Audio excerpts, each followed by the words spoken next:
Parade permission fight ನೋಡಿ, ಯಾವುದೇ ಕಾರಣಕ್ಕೂ RSSಗೆ ಅಲ್ಲಿ ಪರೇಡ್ ಮಾಡಕ್ಕೆ ಅವಕಾಶ ಕೊಡಬಾರ್ದು ಅನ್ನೋ ಉದ್ದೇಶ ಇದೆಯಾ ಇದ್ರ ಹಿಂದೆ ಅನ್ನೋ ಪ್ರಶ್ನೆ ಹೇಳ್ತಾ ಇದೆ. ಚಿತ್ತಾಪುರದಲ್ಲಿ RSS ಏನು ನವೆಂಬರ್ 2ನೇ ತಾರೀಕು ಪರ್ಮಿಷನ್ ಕೊಡಿ ಅಂತ ಕೇಳಿತ್ತು. ಈಗ ಅದೇ ನವೆಂಬರ್ 2ನೇ ತಾರೀಕು ಇನ್ನೂ 3 ಸಂಘಟನೆಗಳು ಕೇಳಿದ್ದಾವೆ ಪರ್ಮಿಷನ್ ಅನ್ನ. ನಾವು ಕೂಡ ಮೆರವಣಿಗೆ ಮಾಡ್ತೀವಿ ಅಂತ ಕೇಳಿದ್ದಾವೆ. ಯಾವ್ಯಾವ ಸಂಘಟನೆಗಳು ಅಂತ ನೋಡೋದಾದ್ರೆ, ಒಂದು ದಲಿತ್ ಪ್ಯಾಂಥರ್ಸ್ ಅನ್ನುವಂಥ ಒಂದು ಸಂಘಟನೆ, ಕುರುಬ ಸಮಾಜ ಅನ್ನುವಂಥ ಸಂಘಟನೆ, ಹಾಗೂ ಈಗ ಆಲ್ರೆಡಿ ಹೆಂಗು ಭೀಮ್ ಆರ್ಮಿ ಕೂಡ ಅಲ್ಲಿ ಪರ್ಮಿಷನ್ ಕೇಳ್ತಾ ಇದೆ. ಸೊ ಈಗೇನು ಮಾಡ್ತಾರೆ ಹಾಗಾದ್ರೆ? ಇವತ್ತು ಸಾಯಂಕಾಲ ಜಿಲ್ಲಾಧಿಕಾರಿಗೆ SP ವರದಿ ಕೊಡ್ತಾರೆ ಅಂತ ಹೇಳಲಾಗಿದೆ. ನಾಳೆ ಹೈಕೋರ್ಟ್ನಲ್ಲಿ ಕೂಡ RSS ಅರ್ಜಿಯ ಬಗ್ಗೆ ಆದೇಶ ಬರಲಿದೆ.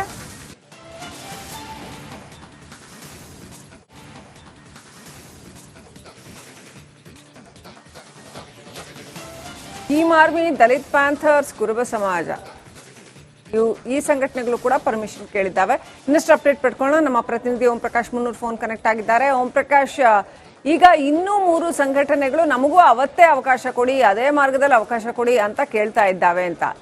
ಈ ಒಂದು ಸನ್ನಿವೇಶವನ್ನ ಯಾವ ರೀತಿನಲ್ಲಿ ಜಿಲ್ಲಾಡಳಿತ ನಿಭಾಯಿಸುತ್ತೆ? ಅದರ ಮೇಲೆ ಪ್ರಿಯಾಂಕ್ ಖರ್ಗೆ ಏನಾದ್ರೂ ಪ್ರಭಾವ ಬೀರ್ತಾ ಇದ್ದಾರಾ? ಅದರಿಂದಾನೇ ಹೀಗೆಲ್ಲ ಆಗ್ತಾ ಇದೆ ಅನ್ನೋ ಆರೋಪ ಕೇಳಿ ಬರ್ತಾ ಇದೆ.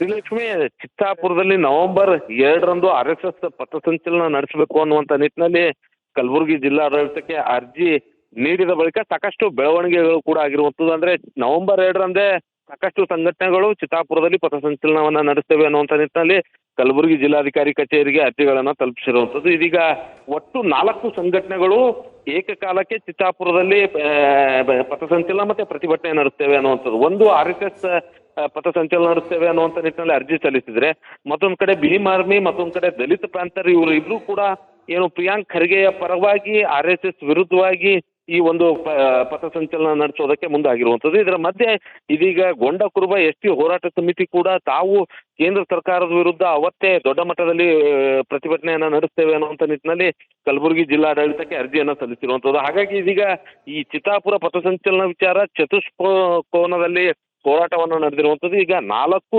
ಅರ್ಜಿಗಳೇನಿದೆ ಆ ಜಿಲ್ಲಾಡಳಿತ ಪೊಲೀಸ್ ಇಲಾಖೆಗೆ ಹಸ್ತಾಂತರವನ್ನ ಮಾಡಿರುವಂತದ್ದು. ಈಗಾಗಲೇ ಒಂದು ಕಡೆ ಯಾವಾಗ RSS ತನ್ನ ಪಥಸಂಚಲನಕ್ಕೆ ಅನುಮತಿ ಕೋರಿ ಅರ್ಜಿ ಸಲ್ಲಿಸಿದ್ರು, ಪೊಲೀಸ್ ಇಲಾಖೆಗೆ ಆ ಅರ್ಜಿ ಹಸ್ತಾಂತರ ಆಗಿತ್ತು. ಪೊಲೀಸ್ ಇಲಾಖೆ ಅದನ್ನ ಪರಿಶೀಲನೆ ನಡೆಸಿ ಅನುಮತಿ ಕೊಡೋದಕ್ಕೆ ಬೇಕಾದಂತ ಸಿದ್ಧತೆಯನ್ನ ಕೂಡ ಮಾಡ್ಕೊಂಡಿದ್ರು ಅನ್ನುವಂತ ಒಂದು ಮಾಹಿತಿ ಇರುವಂತದ್ದು. ಆದ್ರೆ ಅದರ ಮಧ್ಯದಲ್ಲಿ ಆದಂತ ಬೆಳವಣಿಗೆ ಅಂದ್ರೆ ಈ 3 ಸಂಘಟನೆಗಳು ಏನು ಮತ್ತೆ ಅರ್ಜಿ ಸಲ್ಲಿಸಿದ್ರು. ಸೊ ಹಾಗಾಗಿ RSS ಗೆ ಅನುಮತಿ ನೀಡುವಂತ ವಿಚಾರಕ್ಕೆ ಮತ್ತೆ ಹೋಲ್ಡ್ ಆಗಿರುವಂತದ್ದು. ಸೊ ಹಾಗಾಗಿ ಈ 3 ಸಂಘಟನೆಗಳು ಅಂದ್ರೆ RSS ಹೊರತುಪಡಿಸಿ ಭೀಮ್ ಆರ್ಮಿ ಮತ್ತೆ ದಲಿತ ಪ್ಯಾಂಥರ್, ST ಗೊಂಡ ಕುರುಬ ಹೋರಾಟ ಸಮಿತಿ ಏನಿದೆ, ಈ 3 ಅರ್ಜಿ ಕೂಡ ಇದೀಗ ಪೊಲೀಸ್ ಇಲಾಖೆ ಪರಿಶೀಲನೆಯನ್ನ ನಡೆಸೋದಕ್ಕೆ ಮುಂದಾಗಿರುವಂತದ್ದು. ಹಾಗಾಗಿ ಈ 4 ಸಂಘಟನೆಗಳಿಗೆ ಚಿತ್ತಾಪುರದಲ್ಲಿ ನವೆಂಬರ್ 2ರಂದು ಪಥಸಂಚಲನ ಮತ್ತೆ ಹೋರಾಟಕ್ಕೆ ಅನುಮತಿ ನೀಡಬೇಕಾ ಬೇಡವಾ ಅನ್ನುವಂಥದ್ರ ಬಗ್ಗೆ ಇವತ್ತು ಸಂಜೆ ಒಳಗಾಗಿ ಪೊಲೀಸ್ ಇಲಾಖೆ ವರದಿಯನ್ನ ಜಿಲ್ಲಾಡಳಿತಕ್ಕೆ ಸಲ್ಲಿಸುತ್ತೆ. ಅದಾದ ಬಳಿಕ ಜಿಲ್ಲಾಡಳಿತ ಯಾವ ರೀತಿಯಾದಂತ ಕ್ರಮ ಕೈಗೊಳ್ಳುತ್ತೆ ಅನ್ನುವಂಥದ್ದು ಕಾದು ನೋಡ್ಬೇಕಾಗಿರುವಂತದ್ದು. ಇದು ಒಂದು ಕಡೆ ಆದ್ರೆ, ಮತ್ತೊಂದು ಕಡೆ ನಾಳೆ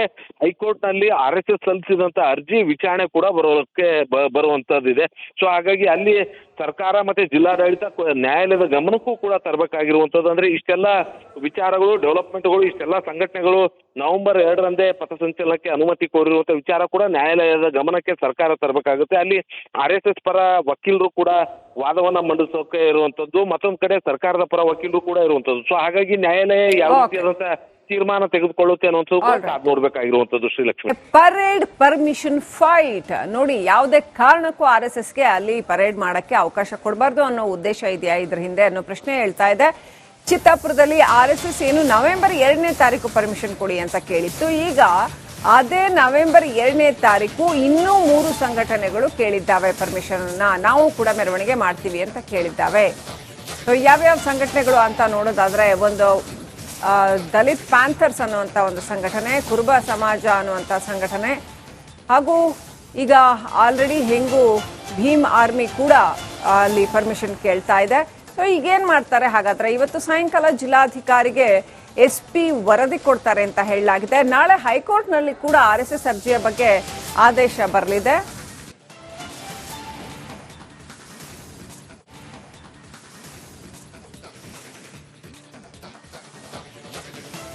ಭೀಮ್ ಆರ್ಮಿ, ದಲಿತ್ ಪ್ಯಾಂಥರ್ಸ್, ಕುರುಬ ಸಮಾಜ, ಈ ಸಂಘಟನೆಗಳು ಕೂಡ ಪರ್ಮಿಷನ್ ಕೇಳಿದ್ದಾವೆ. ಇನ್ನಷ್ಟು ಅಪ್ಡೇಟ್ ಪಡ್ಕೊಳ್ಳೋಣ. ನಮ್ಮ ಪ್ರತಿನಿಧಿ ಓಂ ಪ್ರಕಾಶ್ ಮುನ್ನೂರ್ ಫೋನ್ ಕನೆಕ್ಟ್ ಆಗಿದ್ದಾರೆ. ಓಂ ಪ್ರಕಾಶ್, ಈಗ ಇನ್ನೂ 3 ಸಂಘಟನೆಗಳು ನಮಗೂ ಅವತ್ತೇ ಅವಕಾಶ ಕೊಡಿ, ಅದೇ ಮಾರ್ಗದಲ್ಲಿ ಅವಕಾಶ ಕೊಡಿ ಅಂತ ಕೇಳ್ತಾ ಇದ್ದಾವೆ ಅಂತ. ಈ ಒಂದು ಸನ್ನಿವೇಶವನ್ನ ಯಾವ ರೀತಿನಲ್ಲಿ ಜಿಲ್ಲಾಡಳಿತ ನಿಭಾಯಿಸುತ್ತೆ, ಅದರ ಮೇಲೆ ಪ್ರಿಯಾಂಕ್ ಖರ್ಗೆ ಏನಾದ್ರೂ ಪ್ರಭಾವ ಬೀರ್ತಾ ಇದ್ದಾರಾ, ಅದರಿಂದಾನೇ ಹೀಗೆಲ್ಲ ಆಗ್ತಾ ಇದೆ ಅನ್ನೋ ಆರೋಪ ಕೇಳಿ ಬರ್ತಾ ಇದೆ. ಶ್ರೀಲಕ್ಷ್ಮಿ, ಚಿತ್ತಾಪುರದಲ್ಲಿ ನವೆಂಬರ್ 2ರಂದು RSS ಪಥಸಂಚಲನ ನಡೆಸಬೇಕು ಅನ್ನುವಂತ ನಿಟ್ಟಿನಲ್ಲಿ ಕಲಬುರಗಿ ಜಿಲ್ಲಾಡಳಿತಕ್ಕೆ ಅರ್ಜಿ ನೀಡಿದ ಬಳಿಕ ಸಾಕಷ್ಟು ಬೆಳವಣಿಗೆಗಳು ಕೂಡ ಆಗಿರುವಂತದ್ದು. ಅಂದ್ರೆ ನವೆಂಬರ್ 2ರಂದೇ ಸಾಕಷ್ಟು ಸಂಘಟನೆಗಳು ಚಿತ್ತಾಪುರದಲ್ಲಿ ಪಥಸಂಚಲನವನ್ನ ನಡೆಸ್ತೇವೆ ಅನ್ನುವಂತ ನಿಟ್ಟಿನಲ್ಲಿ ಕಲಬುರಗಿ ಜಿಲ್ಲಾಧಿಕಾರಿ ಕಚೇರಿಗೆ ಅರ್ಜಿಗಳನ್ನ ತಲುಪಿಸಿರುವಂತದ್ದು. ಇದೀಗ ಒಟ್ಟು 4 ಸಂಘಟನೆಗಳು ಏಕಕಾಲಕ್ಕೆ ಚಿತ್ತಾಪುರದಲ್ಲಿ ಪಥಸಂಚಲನ ಮತ್ತೆ ಪ್ರತಿಭಟನೆ ನಡೆಸ್ತೇವೆ ಅನ್ನುವಂಥದ್ದು. ಒಂದು RSS ಪಥಸಂಚಲನ ನಡೆಸ್ತೇವೆ ಅನ್ನುವಂತ ನಿಟ್ಟಿನಲ್ಲಿ ಅರ್ಜಿ ಸಲ್ಲಿಸಿದ್ರೆ, ಮತ್ತೊಂದ್ ಕಡೆ ಭೀಮ್ ಆರ್ಮಿ, ಮತ್ತೊಂದ್ ಕಡೆ ದಲಿತ ಪ್ಯಾಂಥರ್, ಇವರು ಇಬ್ರು ಕೂಡ ಏನು ಪ್ರಿಯಾಂಕ್ ಖರ್ಗೆಯ ಪರವಾಗಿ RSS ವಿರುದ್ಧವಾಗಿ ಈ ಒಂದು ಪಥಸಂಚಲನ ನಡೆಸೋದಕ್ಕೆ ಮುಂದಾಗಿರುವಂತದ್ದು. ಇದರ ಮಧ್ಯೆ ಇದೀಗ ಗೊಂಡ ಕುರುಬ ST ಹೋರಾಟ ಸಮಿತಿ ಕೂಡ ತಾವು ಕೇಂದ್ರ ಸರ್ಕಾರದ ವಿರುದ್ಧ ಅವತ್ತೇ ದೊಡ್ಡ ಮಟ್ಟದಲ್ಲಿ ಪ್ರತಿಭಟನೆಯನ್ನ ನಡೆಸ್ತೇವೆ ಅನ್ನುವಂತ ನಿಟ್ಟಿನಲ್ಲಿ ಕಲಬುರಗಿ ಜಿಲ್ಲಾಡಳಿತಕ್ಕೆ ಅರ್ಜಿಯನ್ನ ಸಲ್ಲಿಸಿರುವಂತದ್ದು. ಹಾಗಾಗಿ ಇದೀಗ ಈ ಚಿತ್ತಾಪುರ ಪಥಸಂಚಲನ ವಿಚಾರ ಚತುಷ್ಕೋನದಲ್ಲಿ ಹೋರಾಟವನ್ನು ನಡೆದಿರುವಂತದ್ದು. ಈಗ 4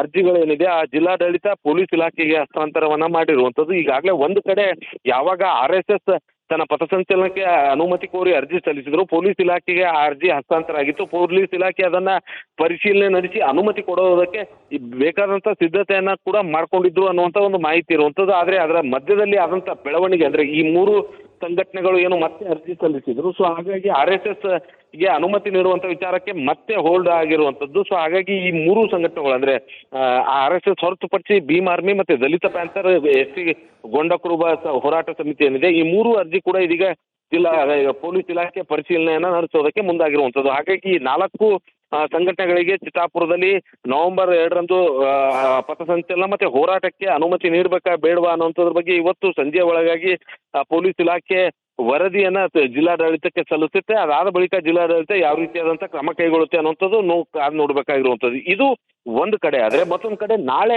ಹೈಕೋರ್ಟ್ ನಲ್ಲಿ RSS ಸಲ್ಲಿಸಿದಂತ ಅರ್ಜಿ ವಿಚಾರಣೆ ಕೂಡ ಬರುವಂತದ್ದಿದೆ. ಸೊ ಹಾಗಾಗಿ ಅಲ್ಲಿ ಸರ್ಕಾರ ಮತ್ತೆ ಜಿಲ್ಲಾಡಳಿತ ನ್ಯಾಯಾಲಯದ ಗಮನಕ್ಕೂ ಕೂಡ ತರಬೇಕಾಗಿರುವಂತದ್ದು. ಅಂದ್ರೆ ಇಷ್ಟೆಲ್ಲ ವಿಚಾರಗಳು, ಡೆವಲಪ್ಮೆಂಟ್ಗಳು, ಇಷ್ಟೆಲ್ಲ ಸಂಘಟನೆಗಳು ನವೆಂಬರ್ 2ರಂದೇ ಪಥಸಂಚಲನಕ್ಕೆ ಅನುಮತಿ ಕೋರಿರುವಂತ ವಿಚಾರ ಕೂಡ ನ್ಯಾಯಾಲಯದ ಗಮನಕ್ಕೆ ಸರ್ಕಾರ ತರಬೇಕಾಗುತ್ತೆ. ಅಲ್ಲಿ RSS ಪರ ವಕೀಲರು ಕೂಡ ವಾದವನ್ನ ಮಂಡಿಸೋಕೆ ಇರುವಂತದ್ದು, ಮತ್ತೊಂದ್ ಕಡೆ ಸರ್ಕಾರದ ಪರ ವಕೀಲರು ಕೂಡ ಇರುವಂತದ್ದು. ಸೊ ಹಾಗಾಗಿ ನ್ಯಾಯಾಲಯ ಯಾವ ರೀತಿಯಾದಂತ ತೀರ್ಮಾನ ತೆಗೆದುಕೊಳ್ಳುತ್ತೆ ಅನ್ನೋದು ನೋಡ್ಬೇಕಾಗಿರುವಂತದ್ದು. ಶ್ರೀಲಕ್ಷ್ಮಿ, ಪರೇಡ್ ಪರ್ಮಿಷನ್ ಫೈಟ್ ನೋಡಿ, ಯಾವುದೇ ಕಾರಣಕ್ಕೂ RSSಗೆ ಅಲ್ಲಿ ಪರೇಡ್ ಮಾಡಕ್ಕೆ ಅವಕಾಶ ಕೊಡಬಾರ್ದು ಅನ್ನೋ ಉದ್ದೇಶ ಇದೆಯಾ ಇದ್ರ ಹಿಂದೆ ಅನ್ನೋ ಪ್ರಶ್ನೆ ಹೇಳ್ತಾ ಇದೆ. ಚಿತ್ತಾಪುರದಲ್ಲಿ RSS ಏನು ನವೆಂಬರ್ 2ನೇ ತಾರೀಕು ಪರ್ಮಿಷನ್ ಕೊಡಿ ಅಂತ ಕೇಳಿತ್ತು. ಈಗ ಅದೇ ನವೆಂಬರ್ 2ನೇ ತಾರೀಕು ಇನ್ನೂ 3 ಸಂಘಟನೆಗಳು ಕೇಳಿದ್ದಾವೆ ಪರ್ಮಿಷನ್ ಅನ್ನ, ನಾವು ಕೂಡ ಮೆರವಣಿಗೆ ಮಾಡ್ತೀವಿ ಅಂತ ಕೇಳಿದ್ದಾವೆ. ಸೊ ಯಾವ್ಯಾವ ಸಂಘಟನೆಗಳು ಅಂತ ನೋಡೋದಾದ್ರೆ, ಒಂದು ದಲಿತ್ ಪ್ಯಾಂಥರ್ಸ್ ಅನ್ನುವಂಥ ಒಂದು ಸಂಘಟನೆ, ಕುರುಬ ಸಮಾಜ ಅನ್ನುವಂಥ ಸಂಘಟನೆ, ಹಾಗೂ ಈಗ ಆಲ್ರೆಡಿ ಹೆಂಗು ಭೀಮ್ ಆರ್ಮಿ ಕೂಡ ಅಲ್ಲಿ ಪರ್ಮಿಷನ್ ಕೇಳ್ತಾ ಇದೆ. ಸೊ ಈಗೇನ್ ಮಾಡ್ತಾರೆ ಹಾಗಾದ್ರೆ? ಇವತ್ತು ಸಾಯಂಕಾಲ ಜಿಲ್ಲಾಧಿಕಾರಿಗೆ SP ವರದಿ ಕೊಡ್ತಾರೆ ಅಂತ ಹೇಳಲಾಗಿದೆ. ನಾಳೆ ಹೈಕೋರ್ಟ್ನಲ್ಲಿ ಕೂಡ RSS ಅರ್ಜಿಯ ಬಗ್ಗೆ ಆದೇಶ ಬರಲಿದೆ.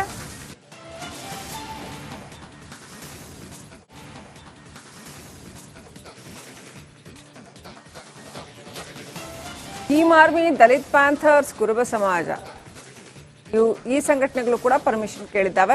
ಇನ್ನಷ್ಟು ಅಪ್ಡೇಟ್ ಪಡ್ಕೊಳ್ಳೋಣ. ನಮ್ಮ ಪ್ರತಿನಿಧಿ ಓಂ ಪ್ರಕಾಶ್ ಮುನ್ನೂರ್ ಫೋನ್ ಕನೆಕ್ಟ್ ಆಗಿದ್ದಾರೆ. ಓಂ ಪ್ರಕಾಶ್, ಈಗ ಇನ್ನೂ 3 ಸಂಘಟನೆಗಳು ನಮಗೂ ಅವತ್ತೇ ಅವಕಾಶ ಕೊಡಿ, ಅದೇ ಮಾರ್ಗದಲ್ಲಿ ಅವಕಾಶ ಕೊಡಿ ಅಂತ